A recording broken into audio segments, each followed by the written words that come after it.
سورہ آل عمران کی آیت نمبر 72 سے 80۔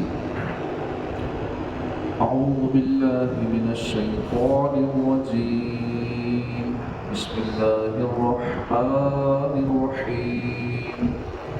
وقالت طائفة من أهل الكتاب آمنوا بالذي أنزل على الذين آمنوا وجه النهار واكفروا آخره لعلهم يرجعون۔ اللہ کے نام سے شروع، دنیا کا مہربان رحمت والا۔ ترجمہ کنز العرفان۔ اور کتابیوں کے ایک گروہ نے کہا جو ایمان والوں پر نازل ہوا ہے، صبح کو اس پر ایمان لاؤ اور شام کو انکار کر دو، ہو سکتا ہے اس طرح مسلمان بھی اسلام سے پھر جائے۔ یہودی اسلام کی مخالفت میں رات دن نئی نئی سازشیں کیا کرتے تھے۔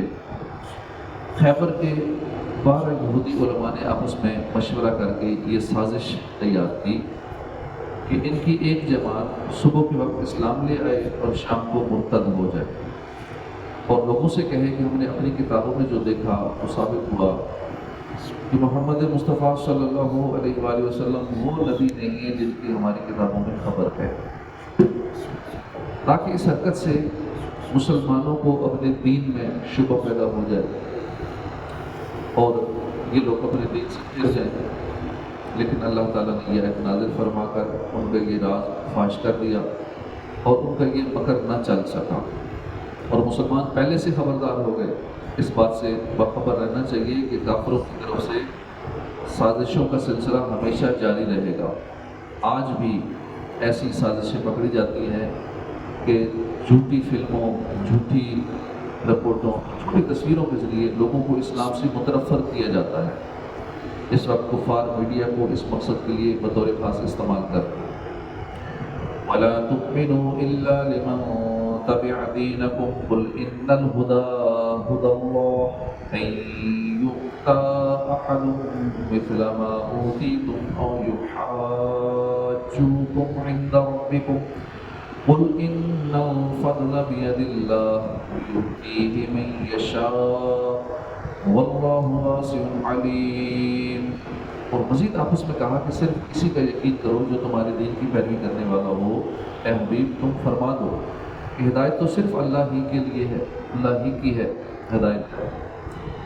اور یہ سازشی آپس میں کہتے ہیں کہ اس کا یقین نہ کرو کہ کسی اور کو بھی ویسا مل سکتا ہے جو تمہیں دیا گیا، یا کوئی تمہارے رب کے پاس تمہارے اوپر غالب آ سکتا ہے۔ اے حبیب تم فرما دو کہ فضل تو یقیناً اللہ ہی کے ساتھ ہے، اللہ ہی کے ہاتھ میں ہے، وہ جسے چاہتا ہے فضل عطا فرماتا ہے، اور اللہ وسعت والا، علم والا ہے۔ یہودی ایک تو آپس میں سازشیں بناتے رہتے تھے، اور دوسرا ایک دوسرے سے کہتے تھے کہ صرف اسی کا یقین کرو جو تمہارے دین کی پیروی کرنے والا ہو، اور اس بات پر ہرگز یقین نہ کرو کہ کسی اور کو بھی ویسی ہدایت، دین، کتاب، حکمت، شرافت، فضیلت مل سکتی ہے جو تمہیں ملی ہوئی ہے۔ یہودیوں کے کہنے کا مقصد یہ تھا کہ نبوت صرف بنی اسرائیل کو ملی ہے، ان کے سوا کسی اور قبیلے کو نہیں ملی، اور چونکہ نبی کریم صلی اللہ علیہ وسلم بنی اسرائیل سے نہیں بلکہ بنی اسماعیل میں سے ہیں، لہٰذا یہ نبی نہیں ہے۔ یہودی اس بہانے سے لوگوں کو اسلام سے روکتے تھے۔ یوں ہی ان کے علماء کا کہنا تھا کہ تم زبان سے اسلام کی حقانیت کا اقرار کر لینا، دل سے نہ کرنا۔ یہودیوں کے یہ دعوے سراسر جھوٹے تھے کہ نبوت ان کے علاوہ کسی اور کو نہیں مل سکتی، کیونکہ اس بات کا ذکر کسی آسمانی کتاب میں نہیں تھا۔ اس اللہ تعالیٰ نے فرمایا اے حبیب صلی اللہ علیہ وسلم تم فرما دو کہ فضل تو یقیناً اللہ ہی کے ہاتھ میں ہے، وہ جسے چاہتا ہے عطا فرما دیتا ہے، یعنی وہ جسے چاہتا ہے نبوت عطا فرماتا ہے۔ تو جس چیز میں اللہ تعالیٰ نے قید نہ لگائی تو تم لگانے والے کون ہوتے ہو؟ نبوت میرا فضل ہے، جسے چاہوں عطا کروں۔ میں نے اس کو نبی بنی اسرائیل کے لیے خاص نہ فرمایا۔ اس آیت سے یہ معلوم ہوا کہ نبوت اعمال سے نہیں ملتی، یہ محض اللہ کا فضل ہے۔ يختص برحمته من يشاء والله ذو الفضل العظيم۔ وہ اپنی رحمت کے ساتھ جسے چاہتا ہے خاص فرما لیتا ہے، اور اللہ بڑے فضل والا ہے۔ یعنی اللہ تعالیٰ نبوت اور رسالت کے ساتھ جسے چاہے خاص فرما لیتا ہے، اور نبوت جس کسی کو ملتی ہے اللہ کے فضل سے ملتی ہے، اس میں ذاتی استحقاق کا دخل نہیں ہے۔ ہاں اب اللہ تعالیٰ نے چونکہ نبوت کا دروازہ بند کر دیا تو اب کسی کو نبوت نہ ملے گی۔ وَمِنْ أَهْلِ الْكِتَابِ مَنْ إِنْ تَأْمَنْهُ بِقِنْطَارٍ يُؤَدِّهِ إِلَيْكَ وَمِنْهُمْ مَنْ إِنْ تَأْمَنْهُ بِدِينَارٍ لَا يُؤَدِّهِ إِلَيْكَ إِلَّا مَا دُمْتَ عَلَيْهِ قَائِمًا ذَلِكَ بِأَنَّهُمْ قَالُوا لَيْسَ عَلَيْنَا فِي الْأُمِّيِّينَ سَبِيلٌ وَيَقُولُونَ عَلَى اللَّهِ الْكَذِبَ وَهُمْ يَعْلَمُونَ۔ اور اہل کتاب میں کوئی تو وہ ہے کہ اگر تم اس کے پاس ایک ڈھیر بھی امانت رکھ دو اس کو تمہیں پورا پورا ادا کر دے گا، اور انہیں میں سے کوئی وہ ہے کہ اگر تم اس کے پاس ایک دینار بھی امانت رکھ دو تو جب تک تم اس کے سر پر کھڑے نہیں رہو گے وہ تمہیں ادا نہیں کرے گا۔ ان کی یہ بددیانتی اس وجہ سے ہے کہ وہ کہتے ہیں کہ ان پڑھوں کے معاملے میں ہم سے کوئی پوچھ گچھ نہیں ہوگی، اور یہ اللہ پر جان بوجھ کر جھوٹ باندھتے ہیں۔ یہ آیت اہل کتاب کے بارے میں نازل ہوئی اور اس میں ظاہر فرمایا گیا کہ ان میں دو قسم کے لوگ ہیں، ایک امانت دار ہے، ایک بددیانت ہے۔ بعض تو ایسے ہے کہ ان کے پاس ڈھیروں ڈھیر مال بھی امانت کے طور پر رکھ دیا جائے تو بغیر کسی کمی بیشی کے وقت پر ادا کر دیں گے، جیسے حضرت عبداللہ بن سلام جن کے پاس ایک قریشی نے 1200 اوقیہ یعنی تقریباً 147 کلو سونا امانت رکھا تھا، آپ نے اس کو ویسا ہی ادا کیا۔ اور بعض اہل کتاب اتنے بددیانت ہے کہ تھوڑے سے مال پر بھی ان کی نیت بگڑ جاتی ہے، جیسے کہ فرحاس بن عزورہ نامی یہودی جس کے پاس کسی نے ایک اشرفی امانت رکھی تھی لیکن وہ واپسی کے وقت اس سے بھی مکر گیا۔ تو ان دونوں قسم کے لوگوں کے بارے میں فرمایا کہ اہل کتاب میں کوئی تو وہ ہے کہ اگر تم اس کے پاس ایک ڈھیر بھی امانت رکھ دو تو پورا پورا تمہیں واپس کر دے گا، اور انہی میں سے کوئی وہ ہے کہ اگر تم اس کے پاس ایک دینار بھی امانت رکھ دو تو جب تک تم اس کے سر پر کھڑے نہیں رہو گے، بار بار تقاضا نہیں کرتے رہو گے، وہ تمہیں ادا نہیں کرے گا۔ گویا اللہ کے ڈر سے نہیں بلکہ لوگوں کے ڈر سے اور بار بار کے تقاضے پر ہی امانت ادا کرے گا، اور ایسی امانت داری قابل تعریف نہیں ہے جو بلند اخلاقی اور خوف خدا کی وجہ سے نہ ہو بلکہ لوگوں کے ڈر سے ہو۔ یہودی اس طرح بددیانتی کی حرکتیں کرتے اور اپنے نفس کو اس ہیلے بہانے سے راضی کرتے۔ اللہ تعالیٰ نے اپنی کتابوں میں دوسرے دین والوں کے مال ہضم کر جانے کا حکم دیا ہے، حالانکہ یہ خوب جانتے ہیں کہ ان کی کتابوں میں کوئی ایسا حکم نہیں ہے، اور ان کی یہ بات اللہ تعالیٰ پر بہتان ہے۔ اس سے معلوم ہوا کہ دھوکے اور ظلم کے طور پر کسی کا مال دبا لینا حرام ہے، اگرچہ وہ کسی دوسرے مذہب کا ہو۔ رسول اکرم صلی اللہ علیہ وسلم ہجرت کی رات حضرت علی کرم اللہ تعالیٰ وجہ الکریم کو ان لوگوں کی امانتوں کی ادائیگی کی ذمہ داری دے کر گئے جو حضور کے قتل کا ارادہ کر رہے تھے اور جن سے تنگ آ کر آپ صلی اللہ علیہ وسلم ہجرت کر رہے تھے۔ سبحان اللہ، کاش ہمارے مسلمان بھائی غور فرمائیں کہ وہ تاجدار رسالت صلی اللہ علیہ وسلم کی سنت پر عمل پیرا ہیں یا یہودیوں کے طریقے پر ہے۔ اس وقت عمومی طور پر مسلمان دنیا میں نیک نام نہیں ہے، دھوکے میں فراڈ میں مسلمانوں کا نام لیا جاتا ہے۔ بَلَا مَنْ أَوْفَى بِعَهْدِهِ وَاتَّقَىٰ فَإِنَّ اللَّهَ يُحِبُّ الْمُتَّقِينَ۔ کیوں نہیں، جو اپنا وعدہ پورا کرے اور پرہیزگاری اختیار کرے تو بے شک اللہ پرہیزگاروں سے محبت فرماتا ہے۔ بلا کیوں نہیں، یہودیوں کی بات کہ دوسرے مذہب والوں سے بددیانتی کرنے پر ان سے کوئی پوچھ گچھ نہیں ہوگی بیان کی گئی۔ اس کے بعد اللہ تعالیٰ نے اپنا قانون بیان فرما دیا کہ دوسروں سے بددیانتی کرنے پر پوچھ گچھ کیوں نہیں ہوگی۔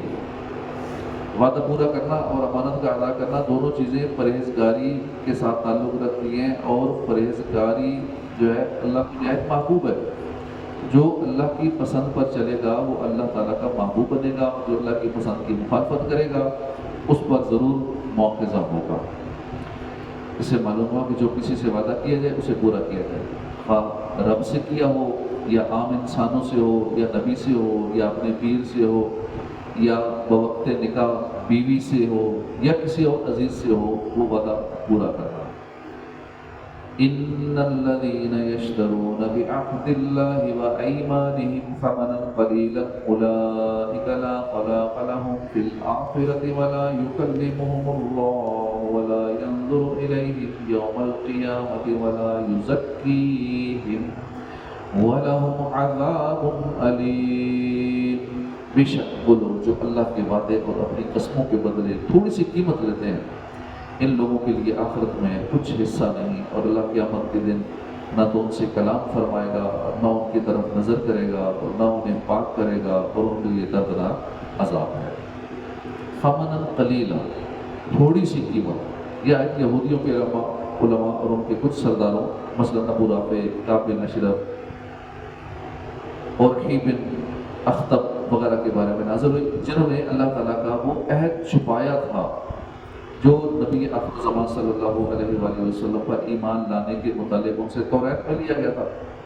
انہوں نے اس کو بدل دیا اور بجائے اس کے اپنے ہاتھوں سے کچھ کا کچھ لکھ دیا اور جھوٹی قسم کھائی کہ اللہ کی طرف سے نہیں ہے اور یہ اللہ کی طرف سے ہے۔ یہ سب کچھ انہوں نے اپنی جماعت کے جاہلوں سے رشوتیں اور مال و دولت حاصل کرنے کے لیے کیا۔ ان کے لیے یہ شدید وعید بیان کی گئی کہ جو لوگ اللہ کے وعدے اور اپنی قسموں کے بدلے تھوڑی سی قیمت لیتے ہیں، ان لوگوں کے لیے آخرت میں کچھ حصہ نہیں، اور اللہ قیامت کے دن نہ تو ان سے کلام فرمائے گا اور نہ ان کی طرف رحمت کی نظر کرے گا اور نہ انہیں پاک کرے گا، اور ان کے لیے دردناک عذاب ہے۔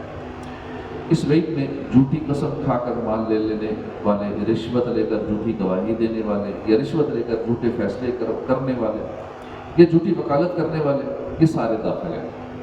کیونکہ وکیل محمد پتہ ہوتا ہے ان کو کہ جو میں کیس لڑ رہا ہوں، جو میرا کلائنٹ ہے یہ جھوٹا ہے، لیکن چونکہ فیس پکڑی ہوتی ہے، اب اس فیس کی وجہ سے اس جھوٹے کو سچا ثابت کرنا ہوتا ہے۔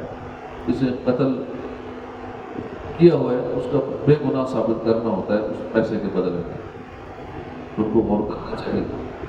حضرت ابو ذر رضی اللہ تعالیٰ عنہ سے مروی مسلم شریف کی حدیث میں ہے، سرور کائنات صلی اللہ علیہ وسلم نے فرمایا 3 لوگ ایسے ہیں کہ روز قیامت اللہ تعالیٰ نہ ان سے کلام فرمائے گا اور نہ ان کی طرف نظر رحمت فرمائے گا اور نہ انہیں گناہوں سے پاک کرے گا، اور ان کے لیے دردناک عذاب ہے۔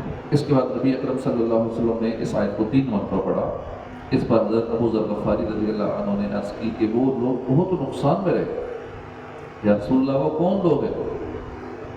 تاجدار رسالت صلی اللہ علیہ وسلم نے فرمایا دہبند کو ٹخنوں سے نیچے لٹکانے والا، یعنی تکبر کے طور پر، اور احسان جتانے والا، اور اپنے تجارتی مال کو جھوٹی قسم سے رواج دینے والا۔ حضرت ابو امامہ رضی اللہ عنہ سے روایت ہے، سرکار علی وقار صلی اللہ علیہ وسلم نے فرمایا جو کسی مسلمان کا ہاتھ مارنے کے لیے قسم کھائے اللہ تعالیٰ اس پر جنت حرام کر دیتا ہے اور دوزخ لازم کر دیتا ہے۔ ایک شخص نے عرض کی یا رسول اللہ اگرچہ تھوڑی سی چیز ہو، فرمایا اگرچہ پیلو کی شاخ ہی کیوں نہ ہو۔ وَإِنَّ مِنْهُمْ لَفَرِيقًا يَلْوُونَ أَلْسِنَتَهُمْ بِالْكِتَابِ لِتَحْسَبُوهُ مِنَ الْكِتَابِ وَمَا هُوَ مِنَ الْكِتَابِ وَيَقُولُونَ هُوَ مِنْ عِنْدِ اللَّهِ وَمَا هُوَ مِنْ عِنْدِ اللَّهِ وَيَقُولُونَ عَلَى اللَّهِ الْكَذِبَ وَهُمْ يَعْلَمُونَ۔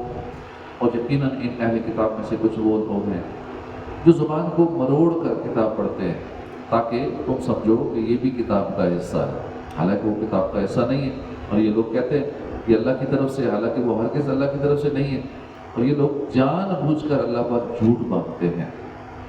یہودیوں کے بارے میں فرمایا کہ وہ توریت پڑھتے ہوئے گڑبڑ کرتے ہیں اور اپنی طرف سے کچھ مفہوم ملا کر اس انداز میں پڑھتے ہیں کہ لوگ سمجھیں کہ یہ بھی اللہ کا کلام ہے، حالانکہ وہ کتاب اللہ کا حصہ نہیں ہوتا۔ یہ تعصب دینے کے ساتھ بعض اوقات صراحت بھی کر دیتے ہیں کہ یہ اللہ کا کلام ہے، حالانکہ یہ سری جھوٹ ہوتا ہے۔ آج کل بھی ایسے لوگ دیکھیں جو توحید کی آیتیں پڑھ کر انبیاء اور اولیاء کی شان کا انکار کرتے ہیں اور یہ تعصب دیتے ہیں کہ یہ شان انبیاء کا انکار بھی قرآن میں ہے، حالانکہ یہ سری جھوٹ ہے۔ یہ بہت سے لوگوں کو سود، پردے، اسلامی سزاؤں، دیگر کئی چیزوں کے بارے میں کلام کرتے سنا ہے، وہ بھی قرآن پڑھتے ہیں اور درمیان میں اصل اسلامی احکام میں رد و بدل کرتے ہوئے اپنی بات اس انداز میں شامل کرتے ہیں کہ سننے والا سمجھے کہ شاید یہ بھی قرآن میں ہے، حالانکہ یہ واضح طور پر دھوکہ اور فریب ہوتا ہے۔ جو بات پر کئی لوگ کہتے ہیں قرآن میں اللہ یہ فرماتا ہے، اللہ یہ فرماتا ہے، حالانکہ وہ کنفرم نہیں ہوتا کہ جو میں بات کر رہا ہوں کہ اللہ نے فرمایا بھی ہے یا نہیں، یا قرآن میں ہے بھی یا نہیں، لیکن بس وہ اپنی طرف سے باتیں کرتے ہیں، اللہ نے یہ فرمایا ہے، اللہ یہ کہتا ہے۔ وہ سوچ سمجھ کے کلام کرنا چاہیے۔ ما كان لبشر أن يؤتيه الله الكتاب والحكم والنبوة ثم يقول للناس كونوا عبادا لي من دون الله ولكن كونوا ربانيين بما كنتم تعلمون الكتاب وبما كنتم تدرسون ولا يأمركم أن تتخذوا الملائكة والنبيين أربابا أيأمركم بالكفر بعد إذ أنتم مسلمون. اسی آدمی کو یہ حق حاصل نہیں کہ اللہ اسے کتاب و حکمت اور نبوت عطا کرے، پھر وہ لوگوں سے کہے کہ اللہ کو چھوڑ کر میری عبادت کرنے والے بن جاؤ، بلکہ وہ یہ کہے گا کہ اللہ والے ہو جاؤ، کیونکہ تم کتاب کی تعلیم دیتے ہو اور اس لیے کہ تم خود بھی اسے پڑھتے ہو، اور نہ تمہیں یہ حکم دے گا کہ فرشتوں اور نبیوں کو رب بنا لو. کیا وہ تمہیں تمہارے مسلمان ہونے کے بعد کفر کا حکم دے گا؟ یہاں انبیاء کی شان کا بیان اور ان پر ہونے والے اعتراض کا جواب ہے، جیسا کہ آیت کی شان نزول سے واضح ہے. فرمایا گیا کہ کسی آدمی کو یہ حق حاصل نہیں کہ اللہ تعالیٰ اسے کمال علم و عمل عطا فرمائے اور اسے گناہوں سے معصوم بنائے اور پھر لوگوں کو وہ اپنی عبادت کی دعوت دے. یہ انبیاء سے ناممکن ہے اور ان کی طرف ایسی نسبت بہتان ہے. انبیاء کرام تو اللہ کی عبادت اور ربانی یعنی اللہ والے بننے کی طرف دعوت دیتے ہیں. اس آیت کی شان نزول کے بارے میں ایک قول یہ ہے کہ نجران کے عیسائیوں نے کہا کہ ہمیں حضرت عیسیٰ علیہ السلام نے حکم دیا ہے کہ ہم انہیں رب مانیں. تو اس آیت میں اللہ تعالیٰ نے ان کے اس قول کی تکذیب کی اور بتایا کہ انبیاء علیہ السلام کی شان سے ایسا کہنا ممکن ہی نہیں. جبکہ دوسرا قول یہ ہے کہ ابو رافع یہودی اور ایک عیسائی نے رسول اکرم صلی اللہ علیہ وسلم سے کہا، اے محمد صلی اللہ علیہ وسلم، آپ چاہتے ہیں کہ ہم آپ کی عبادت کریں اور آپ کو رب مانیں؟ حضور نے فرمایا، اللہ کی بنا کہ میں غیر اللہ کی عبادت کا حکم کروں؟ نہ مجھے اللہ نے اس کا حکم دیا ہے اور نہ مجھے اس لیے بھیجا ہے. آیت میں ربانی کا لفظ مذکور ہے. ربانی کے معنی نہایت دیندار، عالم، باعمل اور فقیہ کے ہیں، اس کو ربانی کہتے ہیں. اس آیت سے ثابت ہوا کہ علم و تعلیم کا ثمرہ یہ ہونا چاہیے کہ آدمی اللہ والا ہو جائے. جسے علم سے یہ فائدہ نہ ہو اس کا علم ضائع ہے اور بیکار ہے. تو بندے کو اللہ پاک نے علم عطا فرمایا اور علم کی وجہ سے وہ اللہ والا نہ ہوا بلکہ اس کے اندر اکڑ آ گئی، اس کا سارا سسٹم ہی بگڑ گیا، بد اخلاق ہو گیا، لوگوں کی دل آزاریاں کرنے والا بن گیا. اس علم کی وجہ سے اس میں آ گئی اور تو علم تو اس کے لیے بے فائدہ ہو گیا، بیکار ہو گیا. اللہ عمل کی توفیق عطا فرمائے. صدق اللہ العظیم. صلو علی الحبیب صلی اللہ تعالی علیہ وسلم.